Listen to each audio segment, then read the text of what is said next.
Hello everyone, hope you're doing well. I thought we would have a look in the files for another time, since they did another update to the dev server, and there's some pretty fun things in it, and also some kind of clarifications of what we've seen previously. This is the Eurofighter Typhoon, specifically the British one, but one of the things that Gaijin are doing with it is they seem to, at least in the files, have added a new pylon to it, which is a pylon which can carry two AIM-120s instead of just one. So this vehicle, it's been increased to BR 14.0, and also it might get access to even more AIM-120s going forward. The other part of it that is also kind of interesting is it doesn't have its cockpit modeled yet, and I'm pretty sure the dev server is going to close by tomorrow morning, so we're probably not going to see it until it comes out on live. There was a few other ordnance changes too. We covered some of them in the extras video, but one of the ones that I wanted to kind of show you in the files is the big old boys. So if you didn't know, the good old SU series, you obviously have the 1500B and then also the deployed variant. This one has been around previously. You know, it's not a new one, but there is a other one in the files, and it is the SU UMK Fab 3000 M54. Now, this one is one which is in or on the SU-34. It's a 3,000 kilo bomb that actually has access to a guidance setup. Now, right now, the way that it works is it's GNSS, which is just a bit wild. But yeah, we'll have to see what goes on. There is also kind of a standard version of this 3,000 kilo, so it isn't just one with the guidance system. But yeah, a glide bomb, which is 3,000 kilos, is pretty nuts, at least in my opinion. Now, there is also something else to note. You know how we have like a ton of pilots in War Thunder? Like there's just a million of them all over the place, and they're all really cool, if we're honest. Like they generally look really nice. You even have a bunch of different variants of them from different places. You also have the boy with all of the wonderful stuff on it, and also all of the kind of World War II vehicles that have access to them. So we also have some which are more modern. You have the late pilot, and then you have the ZSH late pilot for the Russians, which has a really cool kind of helmet on it. There you go, just to show you. And then also you have one which doesn't have the NVU on it, which is more standard, and a new kind of US pilot, which is the one which is used by a lot of vehicles in the game now. So you can see they have very modern helmets. They also have access to the oxygen mask, and now there is another one which is the 1985 to 2011 JHMCS USAF pilot. So they obviously have this setup on the top. I generally think this looks really cool, and this is what you'll see in the majority of fighters which are going to be coming to the game. There's also something else which is also in the files that I can't really show you very well. There's a Colombian flag, which is in for an operator's country and also a standard country. Now, if you remember, when it comes to the winter event leaks, there was a bunch of different vehicles. The AFEP, you also had, was it the Kirishima, I believe, which is a Japanese big old battle cruiser slash ship. Then you also had the MB-151C, and you had the Kafir Block 60, which is the one which is being used by Colombia right now. So there was also a bunch of texture files that were added in for the Kafir, kind of providing that the vehicle is going to be coming to the game. Another part of it that also is worth talking about is also the Patriot systems. So we've talked about these previously since they've been in the files before, and you know, you obviously have the Patriot launcher that was in the teaser trailer in the last update, and you have these ones that we highlighted last time.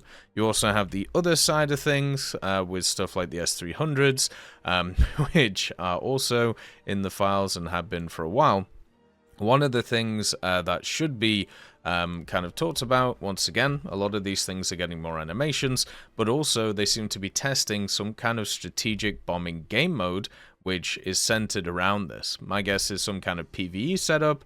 They're probably trying to get in the large bombers, like, you know, stuff like the Tu-95 and the B-52, because people have resonated very well with things like the F-117 and also, other vehicles that have turned up. So look forward to that. These may be being used more, getting more animations, more high texture details, and could easily be some kind of PvE mode or some kind of challenge mode in order to get them around. Now, one of the other things we should actually mention while we're here, so you know the Tiger East and the Tiger West, so they've finally been put in a pack. It's like a 2-Tiger bundle, and the bundle itself has 3 vehicles in it. It has the East, which is this one. It has the West, which is right here. This is the one with the cool camouflage on it. And as an extra piece, it also has the Oswind, which has a camo. So it looks like they're going to do some kind of bundle pack where you can buy it and you get 3 of the vehicles in it. Probably similar to like how War Thunder Mobile does it, where you buy kind of like a lineup and they're all premium, so you run them together. So it's probably going to be quite costly to get them all. And the actual pack itself was data mined for the 2 Tigers. Another part as well to chat about, we did have the Panzer 2000 devlog today, but one of the things that it didn't mention was, it mentioned the 2 vehicles that we've seen on the dev server, but the one it didn't mention is this one, the Panzerhaubitze 2000 Italy edition. Now this one hasn't changed at all. It's basically exactly the same as the other ones. It's just got a different camouflage, but it's designed for Italy. Italy did have a Panzerhaubitze. It's just kind of odd how they've kind of brushed over it in the devlog. So maybe this vehicle won't come in the next major update. It would be really nice if it did, because of course it's a vehicle that should be spread around. It's used by Italy, and it's looking like it's going to be quite fun, but not yet. The other vehicle that is also here and fully modeled in a way that you can actually use it and you can actually go around with it. I know it looks really weird in the asset view, but that's just because of the zoom. It's the Admiral Kuznetsov. So this right now is only there for the Su-33 test drive. But understand, just like a lot of other aircraft carriers, if you didn't know, we actually have a ton of aircraft carriers in the game that are fully modeled now, which is pretty cool. If I can just get it working here. You have stuff like the Enterprise, for example, which is right here. You have stuff such as the Forrestal, which is turned up, so a lot of American stuff. In general, the Lexington, which I believe is the World War II one, and also the Saratoga, which is about. But you don't just have like American ones, you also have the Illustrious, like you have some UK ones. You have the Shokaku as well, which is here for the Japanese. And all of these are fully fledged models that all work with all their bells and whistles. All the guns are modeled. You can technically use and mission these in if you want to.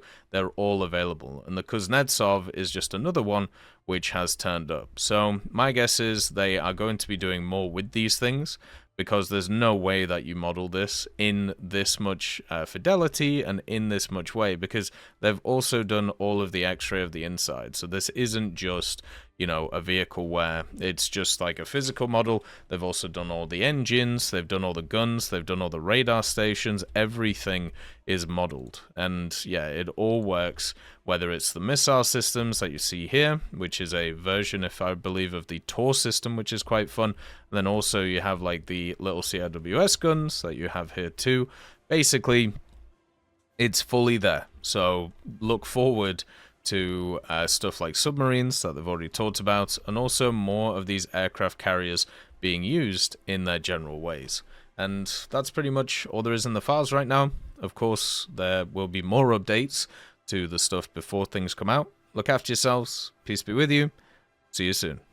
I'd just like to thank GMG Smiley, CD Beans, Chieftain Mike, EMN3 Galaxy, Tulio Pontecorvo, Brendan Quinn, Carrion Crow, Gus Irenicus, Pyman, Wartinder, Teddy, Daniel Stanton, Martinez, B. Young, Ozzy Panzer, Alan Hacker, Liam Shear, Opium Prime, Lafouche, Sem, Aslan, Uncle Bean, and Derek R.